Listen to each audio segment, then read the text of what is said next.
to date with me on everything, make sure you guys follow me on Twitter. It's @JoshWRB, and hit that subscribe button and notification bell if you're new, because that's the best way to stay up to date with all my videos right when they come out. Hey, PG Souls, everyone, come on.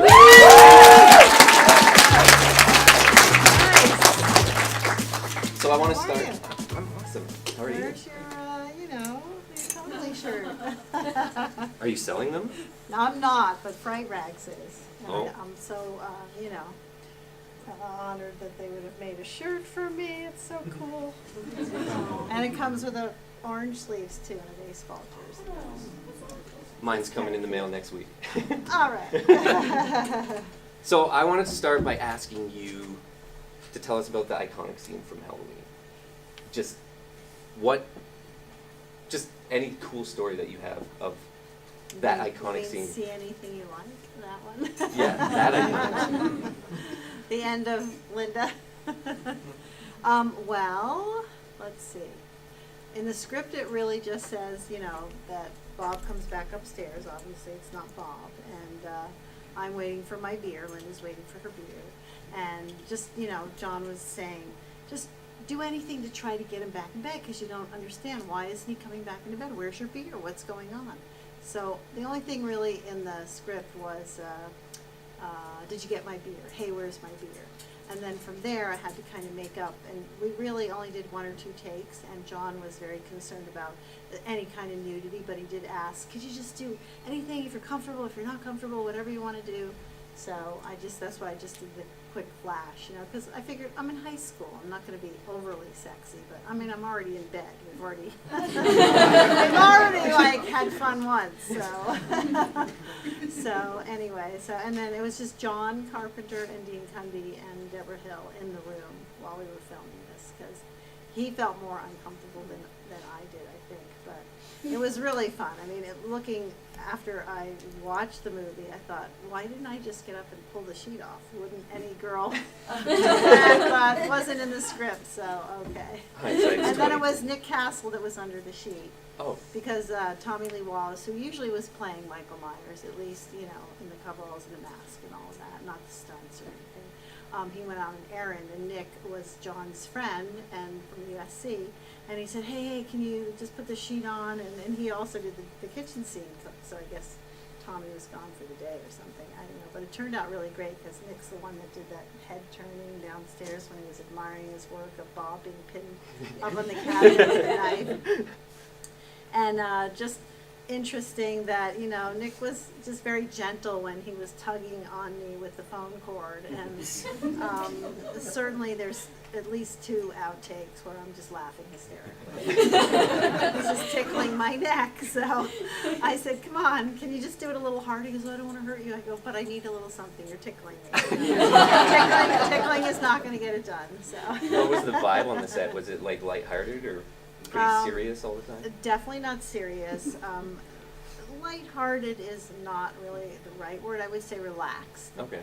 Very relaxed, which is, of course, provides a very creative atmosphere. And all of us girls, 3 of us, felt that, we could go to John or Deborah at any time with any concerns or questions or, contributions. And we were just all equal. And it was just a really nice atmosphere to be, working in that kind of environment. And always whispering. And Deborah was always coming up and talking to John in a hush-hush tone, and then he talked to Dean. It was like very quiet and very relaxed, and just, I don't know, it just spoiled me because no other set has ever been like that. Yeah. And before I had done Carrie, and Brian De Palma was really kind of like the god of the set, and he just, not that he was commanding or anything, but he sat in one of those really high director chairs. John, I don't remember even sitting in a chair, but you can either have a regular chair or you can have a high one like this director. And Brian was always sitting in his, and the only indication that the scene went well is, okay, cut, we're moving on. Otherwise, some directors go, oh, that was great, let's get another for safety, or let's do it again. But, with Brian, it was, all right, good, moving on. John, you knew it was 1 or 2 takes because it was low budget. We had only a certain amount of time, so it was good if you could just get it in that first take or second take. So I think it took about 4 to get the death scene, and like I said, only because the first 2, I'm laughing. And then the last take, which he included, I was realizing, oh my God, this is the end of Linda in the movie, so I don't want to go. I don't want them to go, yay, rap on PJ. So as I'm going out of frame, I'm just going,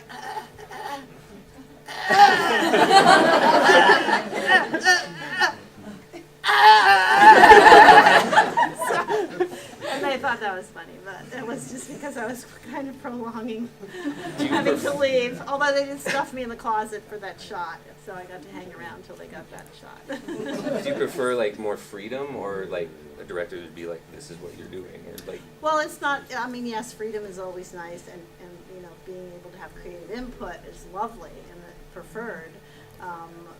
But you also want a strong director and somebody that knows, not somebody who goes, well, yeah, whatever you want. You know, that's kind of wishy-washy. So, but you know, when you do something and then it's met with, okay, that's great, you know. So, and for the most part, you know, that's been my experience. So it's very nice. Were you into horror movies before you? No. No. Were you into horror movies before you? No. No. Still have your red cap from Carrie? I don't. Everybody asks that. Two fans have made me caps with the pins and the patches and everything, so I adore them. It's home, but it was made of felt, and I actually had brought it from New York to protect my face from the sun. And I put it in the washing machine. Oh gosh, maybe 10 years after I had worn it, and I thought, gosh, I've never washed this, and it came out, and it was just like, Oh no. But back then you didn't think of these things as saving them or anything. I was just wearing it. But my helper Anthony over there, he brought me an O Canada red hat, so I love it. One of my, it's going to go right next to my white cowboy hat, my Calgary white hat ceremony but you know, they should get it in line because everybody's asking, and people need to make plans, so but Anyone else?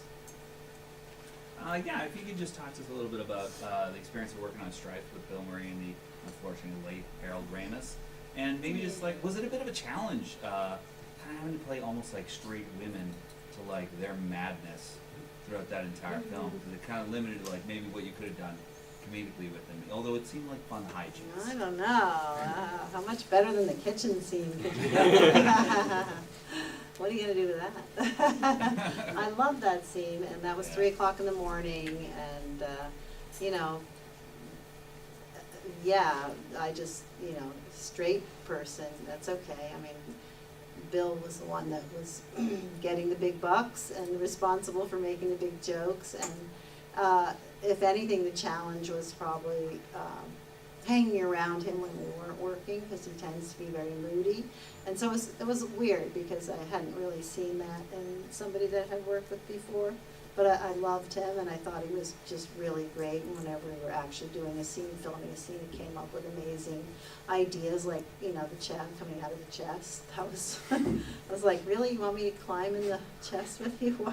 I looked at Ivan like, help, and he goes, do it, do it. And then we get out, and Bill gets out, because that was interesting. And it was just so, everybody says they love that, you know. And again, the kitchen scene, it was 3 o'clock in the morning. We were supposed to be outside on a hill looking at fireworks, supposed to go in for the first kiss, but it was raining. So by this time, you know, we're wondering, what are we going to do? And Bill opened the refrigerator of this house that we were using. And Ivan knew him well enough to go, hey, bring the camera in here. Bill, stop. And then we went from there. It literally took 20 minutes to do that scene, and I just adore it. And I got him to look at me in the eyes and confess his love for me. Do you have any fun stories from set? That was fun. Well, any like weird fun stories, like a prank or something that happened that.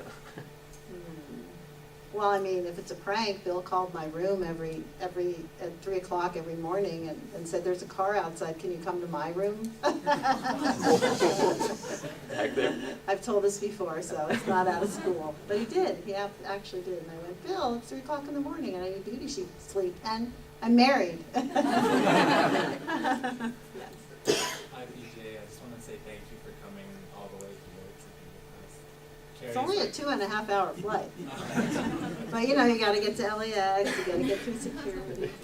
They took out my whole box of pictures. And they were like putting that stuff, seeing if there was, What? they put some kind of a pad to see if there's powder residue. My I'm like, goodness. it's pictures. So please don't get them wet. Carrie is like my all-time favorite movie, like of all time. Of Nice. any film, so thank you so much for You're bringing that into welcome. the world. I was curious though. I remember watching the making of, and I heard that you go flying under the table. You actually suffered. Well, yeah, direct hit with the fire hose. The fire marshal actually didn't want to use it. He said it's going to be too strong, and then, you know, they showed how they could do half strength, and Brian's like, that doesn't look like it would kill anybody. And so then Dick Zeiker, the stuntman, said, well, I'll handle the hose. It's okay. I won't hurt her. But, you know, he wanted the close-up of the actual stream of water kind of batting my face around, and at one point my head went like that, and the full force of the fire hose went into my ear. And it just instantly pierced my eardrum, and it was so painful. I blacked out. I slid down the banister, the steps there, but luckily that was my last scene, so it's in the movie. You can see me kind of wince, like, and then they cut, but that's, you know, Norma's end. But yeah, I went right to the hospital, and it took about 6 months, but what'd you say? No. I'm still here. I was very lucky because I've heard since then horror stories of people, you know, losing their hearing forever or having other side effects from actually a pierced eardrum. So I got very lucky with that. Maybe it was because it was a water pierce and not a sharp object, but it definitely hurt. It was so painful. And not even a rose from Brian De Palma. Anyone else? What was it like when Halloween came out and it was word of mouth success compared to now with social media and everything? Oh my God, yes. It was, I mean, like I said, in those days, none of us actresses were just hoping a casting agent would see it and we'd get, you know, okay, come in, we want to see PJ for this. So none of us were thinking, oh, it's going to be a big hit, or, you know, this is awesome, we're going to be stars. The thinking process did not go like that. It was just hoping for that next role based on a part that you had just done, you know. But thinking of the word of mouth, it wasn't like a slow burn. Same with Rockland High School. I think that took a year or two to even get going. It was strange. But, and we all loved the movie, and especially after we saw it in the cast and crew screening and saw John Carpenter's, and heard John Carpenter's music. We didn't know he was even doing that. He didn't tell us, oh yeah, I'm writing the music while I'm directing this, and writing it, and editing it. So we thought it was amazing, but, you know, so I think that it's like telephone. It's awesome that, you know, things can get going and did get going, and it took one good review. I think it was Leonard Maltin who said this is a really great film and is worth checking out, and that kind of springboarded it. But, you know, nowadays, the minute somebody comes home from the theater, they're like on their phone or saying how great it was, you got to go see this. So very, very different. So, but it's something to be said for that, you know, that era. Okay, one more I question. couldn't have gotten strangled with a telephone cord. Would either of those directors, De Palma or Carpenter, like these days I hear about Tarantino before he starts shooting The Hateful Eight, he makes everyone watch, you know, cast and crew, this Sergio Leone movie and this Italian splatter movie. To get people into the right headset, would those directors back in the 70s do anything like that, or? Yeah, no, certainly not. I mean, I never got directions like that. And like I said, Norma wasn't even in the book, so I just had one line in the beginning of the film with the volleyball scene. But, you know, he just kept putting me in next to Nancy Allen, and my part kind of grew from there. But, yeah, he didn't, I don't know what Would there be table think. readings to develop the characters? Well, for Carrie, we had that initial audition, and then there were 4 subsequent auditions after that with everybody who ended up in the movie, but we didn't know which parts we were playing. So we would do table reads around Brian De Palma's coffee table in his apartment, and what I thought was amazing was his entire apartment, every room was covered in storyboards, and I thought, wow, he drew out the entire movie. This is how you make movies. You have to draw out every scene.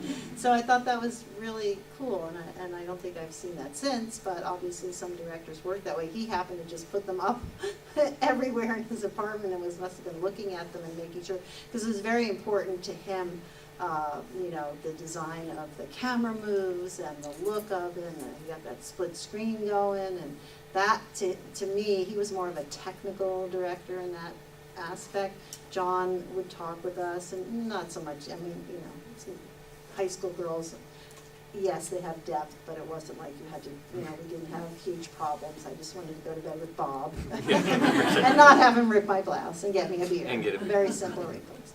But, so very different, although John, of course, was, used a Steadicam for one of the first times. That was his friend, too, from USC. So, very cutting edge, but, yeah, I'm just trying to, you're jarring my memory of something where somebody said, don't do this, don't want. Oh, I know what it is. Okay. When Christina Klebe told me that Rob Zombie told her, if you haven't seen the original Halloween, don't watch it. And she didn't, and she told me she was very upset afterwards that she hadn't, because Rob Zombie's direction to her for Linda was just play her like a bitch. You're just a bitchy chick. And she said, you weren't bitchy. I saw the movie after I did my role, and I was so upset that he gave me that direction, because I would have played her totally differently. Totally different. Anyone else? Yeah, I'm kind of starstruck at the moment, so Aw. bear with me.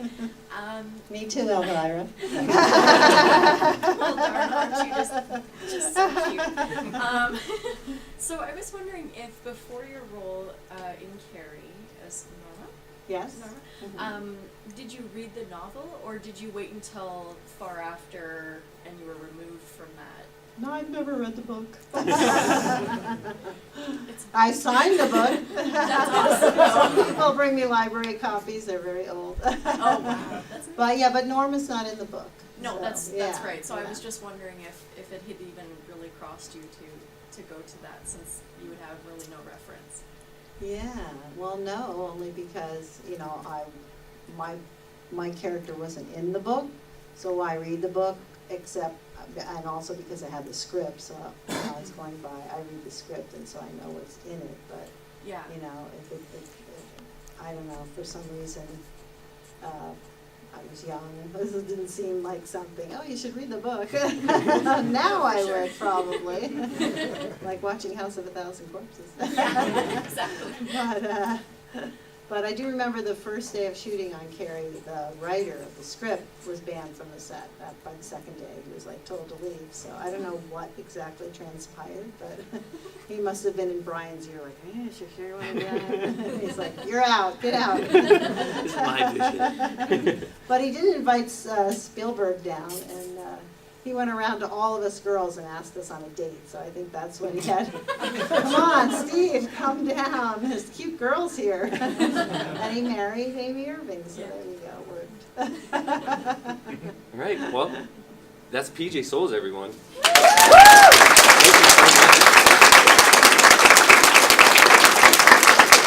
you guys. It's wonderful being here in Calgary. And next time I'll go to Banff, but I want to go for 3 days and go to the hot springs. Hell yeah. No selfies with the bathing suit.